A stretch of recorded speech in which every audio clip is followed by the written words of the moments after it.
My running back here is Ezekiel Elliot, my drinking buddy here. And I've spouted off about him many times. I've been all in on him this offseason. And here's why. So, first off, he's going as the RB15 overall, end of the third round, which not end, like mid third round, if I recall correctly. So, RB15, you're not drafting him at his ceiling. I think you're drafting him at his floor, to be honest. Worst case scenario, that would be the worst he would ever have finished in his career. He's never finished outside the top 12 in all 6 seasons. He's here in order: 2, 12, 5, 3, 9, and 7. Been inside the top 10 every single year except for the 1 year, and that's only because he played 10 games. Otherwise, would have been top 5, I think, easily. He's had pretty much 1,000 yards every single season, at least. You've seen his yards per carry stay very consistent. Touchdowns has been the fickle thing for him, where he jumps around, but I think he's in line for double-digit touchdowns again this year.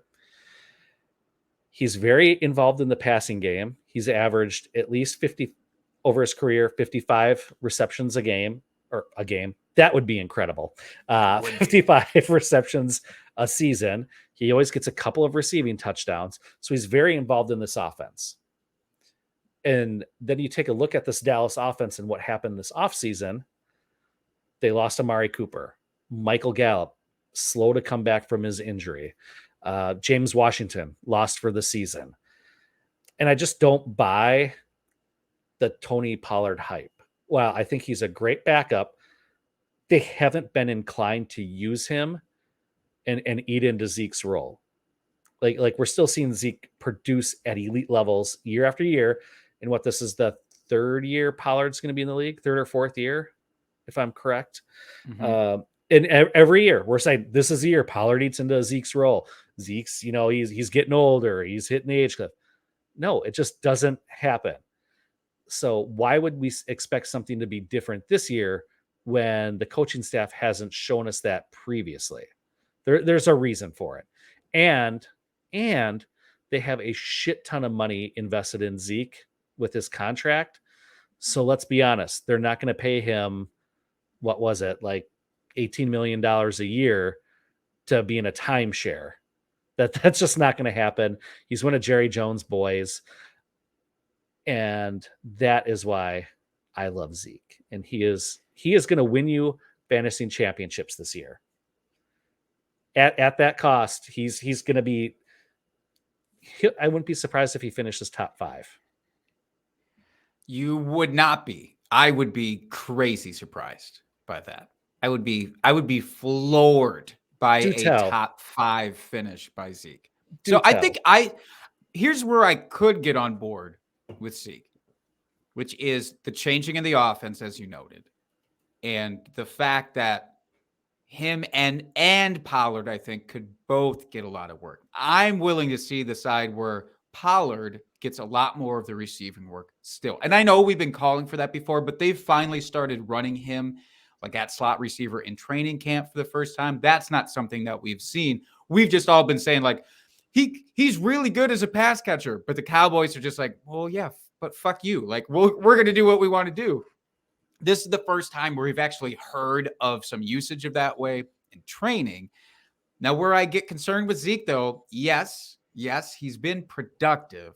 Last year, the injuries, it took some wind out of him. Okay, so he played through some injuries, and I have to give him credit. But he played all 17, had the fewest rushing attempts that he's ever had, fewest yards per game that he's ever had. He did get double digits touchdowns, which is nice. His targets have always been nice. He's kind of in that Aaron Jones venue for targets. And maybe that continues this year. Still, even with Pollard. Maybe they could both do it. But I think Zeke is going to be the A.J. Dillon here in that regard, in the pass catching exclusively. So I'm a little bit hesitant, not a little, a lot hesitant to say top 5 makes sense to me. Like, hey, if he finishes top 10, great. And that's going to be purely based off of volume, though, in my perspective, because even the year before last, his efficiency was starting to come down. So, I'm not saying we can project cliffs for running backs necessarily. He's just 27, but I'm not willing to bank on top 5 at all. In fact, I would say there is just no chance for me that he's a top 5 guy, which smells like maybe a beer bet. Sure. I mean, this is going to be my bet because I was thinking beer bet too, since you are convinced that Pollard is going to get more of the receiving work. Mm-hmm. You just want to do straight up receptions? Let's do targets. Yeah. Targets is cleaner for me. But yeah, I'm comfortable with that 100%. Okay. All right. You got Pollard, I got Zeke. Who has more targets end of the season? Perfect. Targets per game? Yeah, let's do target for per any injuries and make it easy. Okay. Yep, absolutely. Perfect. Mark it down. I'm very comfortable. Done and done. I will be marking this all up. So, at cost, I can't even really argue about drafting Zeke. I'm just not still thrilled to do it, but I get that he's a value.